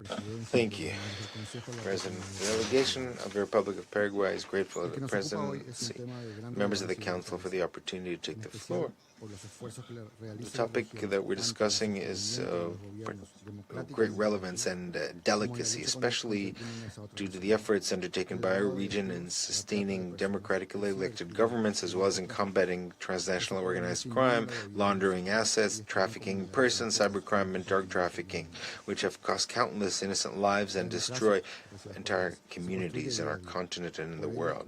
Democracy, dear colleagues, is built day by day. This is why we cannot forget the situation that Venezuela is going through. Its migratory and security crisis defies our response capacities of our country, including undermines the stability of the entire region. Let us be clear, the suffering of the Venezuelan people is the direct consequence of the actions and measures of the regime of the government of this country, and not external factors or third factors. The return of democracy in this country and the possibility that the legitimately elected authorities assume their functions would be an act of justice and a fundamental step for stability in the region. With this in mind, Paraguay would like to express with absolute clarity that we will not support or advocate actions that put at risk democracy, respect for human rights, or the constitutional order of our region. Our commitment is and will continue to be to the democratic principles, the rule of law, and social peace. Mr. President, in Oslo, just a few weeks ago, Paraguay was present at the highest level in the ceremony for the Nobel Peace Prize in support of the family members of Maria Corina Machado. The Venezuelan cause is one that affects us deeply because it is a people that has seen its rights and freedoms trampled on by a dictatorial regime, a cruel regime. Venezuela is not a problem only for Venezuelans, but is and remains a problem for the entire world and especially for our region. We therefore like to express our solidarity with Maria Corina and through her to the entire Venezuelan people. We're sure that peace and freedom will come to Venezuela sooner rather than later. Mr. President, lastly, I'd like to underscore that the fight against organized crime should continue to be conducted in the framework of international humanitarian law in coordination with mechanisms for the defense of democracy, fundamental principles of international law, as well as the protection and promotion of human rights and fundamental freedoms. All these are essential elements for the process of international regional integration, development, and prosperity. Paraguay will continue to work in cooperation with all regional actors with whom we share these values of democracy and peace. Thank you. I thank the representative of Paraguay for the statement, and I give the floor to the representative of Mexico. Señor Presidente, Mr. President, Mexico welcomes the session of the Security Council to examine the situation that is derived from the growing tensions around Venezuela. When international peace is threatened, it is up to this Council to assume its responsibilities and act.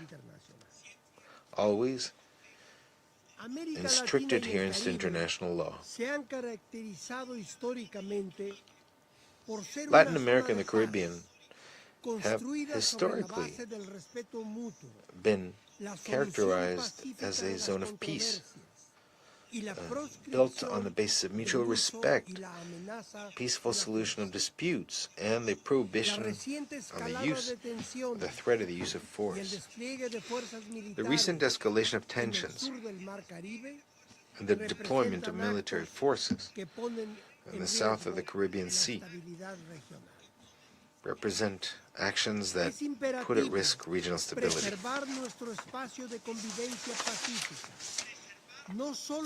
It is essential to preserve our peaceful coexistence, not only as a regional aspiration, but as a concrete and valuable contribution to international peace. In conformity with Article 2 of the UN Charter, no dispute between states can be resolved through the threat or the use of force. History demonstrates that the threat or the use of force invariably leads to greater human suffering and the erosion of the international legal order. Based on the constitutional principles of the foreign policy of Mexico, and in particular, non-intervention, peaceful solution of disputes, the prohibition on the use, the threat of the use of force in international relations, and the fight for international peace and security, we firmly reiterate that no matter which region or country this applies to, dialogue and negotiation are the only legitimate and effective ways of resolving in the long run existing differences. Since 2019, the Mexican state has maintained a firm position in favor of a peaceful, democratic, and negotiated solution to the situation of Venezuela, always in the framework of strict respect for human rights. Pursuant to the constitutional principles of our foreign policy, Mexico reiterates that it is exclusively up to the Venezuelan people to determine its political future. This is why we make an unequivocal and urgent appeal to all parties to prefer diplomatic channels, to act with restraint, caution, and avoid measures that could aggravate the situation. At moments when the value of multilateralism and the value of the UN itself is tested, it is essential to resort to mechanisms envisioned in Article 33 of the UN Charter, geared towards the prevention of conflicts and the peaceful solution of disputes. We also hope that this Council can guide and channel these efforts at peace in compliance with this mandate. We also urge the Secretary General to use his good offices to contribute to the de-escalation of tensions, to promote trust between the parties, facilitate dialogue, and generate conditions that allow for a peaceful, sustainable solution in conformity with international law. Mr. President, lastly, and as has been publicly stated by President Claudia Sheinbaum, Mexico reiterates its readiness to support, as we've done in the past, and in case we're requested, support any effort at facilitating dialogue, mediation, or support that contributes to preserving regional peace and avoiding a confrontation whose consequences are unpredictable. I thank the Thank you. representative of Mexico for the statement. I thank the representative of Mexico for the statement, and I give the floor to the representative of Cuba. Thank you, President.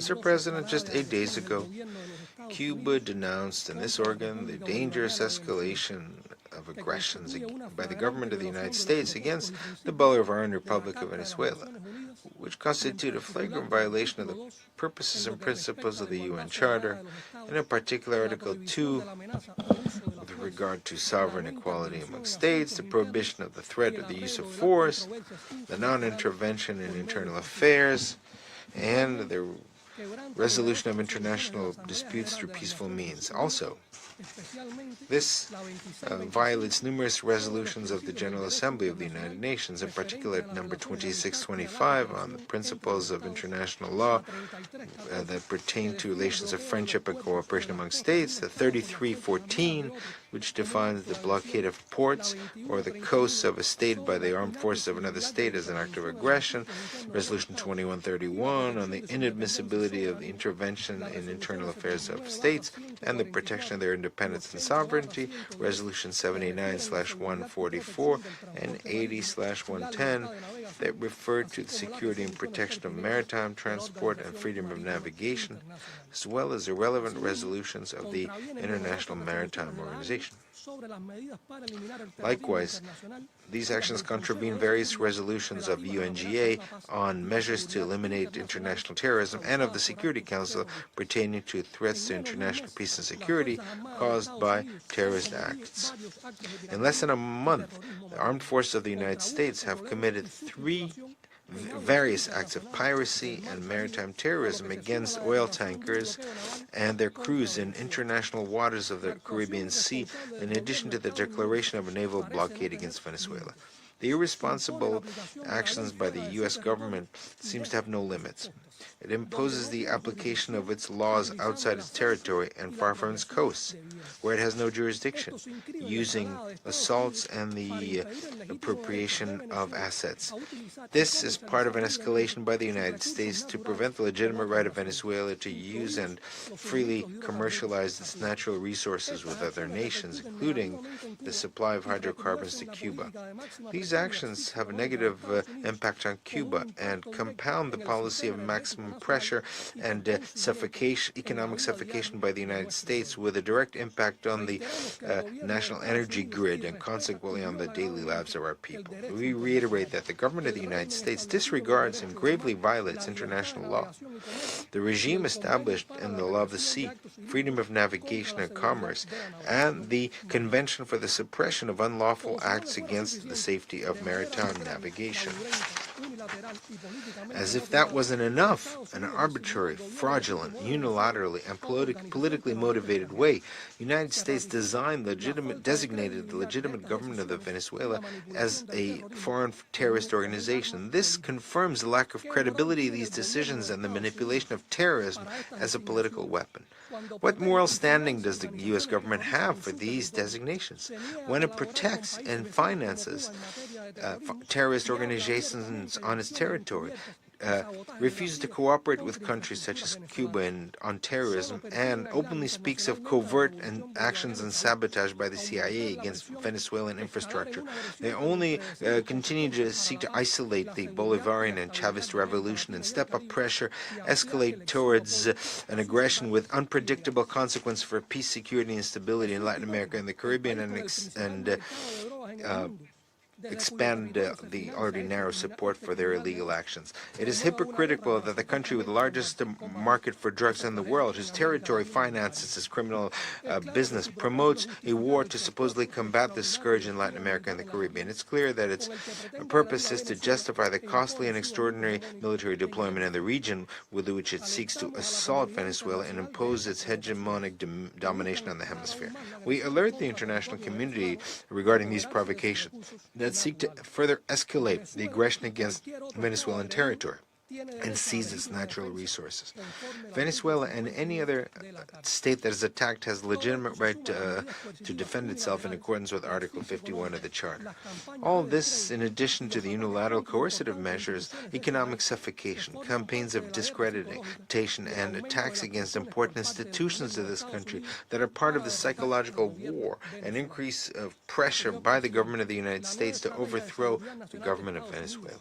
Mr. President, the new national security strategy of the United States, which includes the so-called Trump corollary to the Doctrine Monroe, puts into practice the idea that the Western Hemisphere is an exclusive zone of influence. It validates a dangerous doctrine of peace through force and enshrines intentional warfare as a policy of the state. It reflects the huge challenges confronted by humanity, in particular Latin America and the Caribbean region. The current government of the United States and its projection toward the region tramples on the proclamation of Latin America and the Caribbean as a zone of peace. The policy of big stick and gunboat diplomacies, with their criminal set of aggressions and assaults against peoples, belongs to the past in our region. We cannot allow for it to be its future. We reiterate the appeal of the international community to stop this escalation against a sovereign state. The naval deployment that is exaggerated and unjustified of the U.S. forces in the Caribbean Sea, together with a deliberate threat of military aggression against the Bolivarian nation, would have unpredictable consequences for political, social, and economic stability of the entire region. It reveals the hegemonic and criminal intention and requires universal condemnation. Mr. President, we reject the extension of sanctions and unilateral coercive measures of the European Union against Venezuela. They're contrary to international law and the UN Charter, and they seek to step up pressure against the government of Venezuela and are aligned with aggressive neo-colonial U.S. interests. Cuba reaffirms its total and firm support for the constitutional president Nicolas Maduro, for the Bolivarian and Chavist revolution, and its civic military union. We demand strict respect for its sovereignty, independence, and the right of Venezuela to freely decide its destiny without foreign interference. It is not the first time that there's an attempt to subdue Latin America to hegemonic ambitions. We are convinced that it will not be the last attempt, and that the people of the region will be able to determine their own future and advocate for their legitimate right to live in peace. Thank you. Thank the representative of Cuba for the statement, and I give the floor to the representative of Nicaragua. Señor Presidente. Muchas gracias, señor Presidente. Thank you, President. Nicaragua expresses its full and standing, unshakable solidarity, as brotherly and militant solidarity with the constitutional government of President Nicolas Maduro Moros, with the Chavist and Bolivarian people, and with the National Bolivarian Armed Forces of Venezuela. The sovereignty, territorial integrity of Venezuela must be upheld. They are part and parcel of our Latin America and the Caribbean. Their fight is our fight. We acknowledge their unshakable resistance in the face of imperial machinery and honor the memory of Comandante Hugo Chavez, whose legacy of sovereignty and unity beats with force in the entire heart of the great homeland. We reaffirm our unshakable solidarity with the Venezuelan government and people that are resisting in the face of threats and attacks of imperialism. Their fight for peace, justice, and the right to build their own destiny is a cause that we embrace. Mr. President, Nicaragua categorically denounces the acts of modern piracy, in this case, the pillaging of the natural resources of Venezuela. We denounce that these looting and acts of modern piracy, such as seizure of oil tankers and plunder of financial assets, are an attack against the sovereignty of the people of Venezuela and constitute a dangerous assault against the peace and stability of the entire Latin American and Caribbean region, with catastrophic consequence in regional trade and economic development. We strongly condemn the aggressions and continued hostile actions that have been intensified against Venezuela, that have led to a criminal economic blockade and a hybrid war designed to inflict maximum suffering against the civilian population. These deliberate actions seek to provoke the collapse of a sovereign nation in order to impose by force and intimidation and famine a docile and servile government at the service of selfish foreign interess. We demand the immediate cessation of the military deployment of the United States in our region of Latin America and the Caribbean. This pirate military presence is a direct threat to the security of our nation. This policy of aggression is a shameless act to change legitimate and democratically elected governments. We demand that an end be put to imperialist and colonizing actions by the United States in our region, and we urge the international community to preserve and respect the spirit and fundamental principles of the UN Charter, such as the refraining of the use or the threat of use of force against the independence of any state, non-intervention, peaceful resolution of disputes, and sovereign equality of states. Mr. President, the Venezuelan people want peace. We demand that the dignity and sovereignty of their country be respected, their inalienable right to commercialize their natural resources freely, and we request that all unilateral coercive measures that are illegal be immediately ended. They undermine the stability of the region and constitute collective punishment prohibited by international law. Nicaragua joins the appeal of the constitutional president Nicolas Maduro Moros and the conscientious leaders of the world to condemn these acts and to activate all relevant multilateral mechanisms to investigate, punish, and prevent these actions of economic piracy and aggression. The Security Council of the United Nations, the UN, has an obligation to protect international peace and security. It cannot be a passive spectator of the pillaging of a nation. Nicaragua knows that the unity of peoples is more powerful than hegemonic ambitions. We have a political and moral obligation to build a world that is safe. We will stand side by side with our Venezuelan brothers and sisters to protect their homeland. Venezuela is not alone. To conclude, we want to reaffirm that defending the sovereignty of the United Nations of Venezuela is defending the Charter of the United Nations, the principle of non-intervention, and the self-determination of all peoples to build their own destiny without foreign coercion, without threats, or the use of force in international relations. Thank you very much. I thank the representative of Nicaragua for the statement. The representative of the United States has asked for the floor to make a further statement. Thank you, Mr. President.